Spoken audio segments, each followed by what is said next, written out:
Hi friends, welcome to GK Tamil trends. நம்ம பொங்கல் பரிசு தொகுப்பு 2025 என்ன அப்படிங்கிறத பற்றி தான் பார்க்க போகிறோம். வாங்க. வரும் ஜனவரி 14ஆம் தேதி பொங்கல் விழா கொண்டாடப்பட உள்ள நிலையில் கடந்த ஆண்டு தமிழ்நாடு அரசு பொங்கல் பரிசு தொகுப்பு வழங்கியது போல இந்த ஆண்டும் தர முடிவு எடுக்கப்பட்டுள்ளது.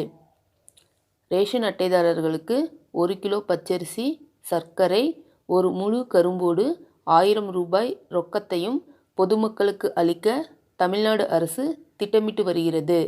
இதற்கான அறிவிப்பு விரைவில் அதிகாரப்பூர்வமாக வெளிவரும் என்று கூறப்படுகிறது. அதே நேரத்தில் நியாய விலைக் கடைகள் மூலம் பொதுமக்களுக்கு குறைந்த விலையில் மளிகை பொருட்களை வழங்கும் விதமாக 3 வகையான தொகுப்பு திட்டங்களை கூட்டுறவுத்துறை அறிமுகப்படுத்தியுள்ளது. பல்வேறு பொருட்கள் அடங்கிய பொங்கல் தொகுப்புகள் ரூபாய் 199, 499, 999 என்ற விலைகளில் ஜனவரி மாதம் முதல் ரேஷன் கடைகளில் கிடைக்க உள்ளது.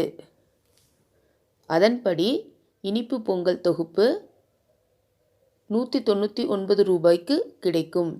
அதில் 1/2 கிலோ பச்சரிசி, பாகு வெல்லம், 5 கிராம் ஏலக்காய், தலா 50 கிராம்களில் முந்திரி, திராட்சை, ஆவின் நெய், 100 கிராம் பாசிப்பருப்பு ஆகியவை தரப்படும்.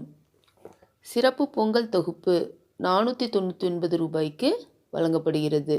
அதில் 1/2 லிட்டர் செக்கு எண்ணெய், 20 மளிகை பொருட்கள் ஒரு துணிப்பையில் வைத்து தரப்படும். அதேபோல் பெரும் பொங்கல் தொகுப்பு 999 ரூபாய்க்கு ரேஷன் கடைகள் மூலம் பெற்றுக்கொள்ளலாம். அதில் பொங்கலுக்கு தேவையான பொருட்கள் உள்பட 35 வகையான பொருட்கள் இடம்பெற்றுள்ளன. இந்த பொருட்கள் மாநிலம் முழுவதும் வரும் ஜனவரி மாதம் முதல் ரேஷன் கடைகள் மூலம் விற்பனை செய்யப்பட உள்ளது.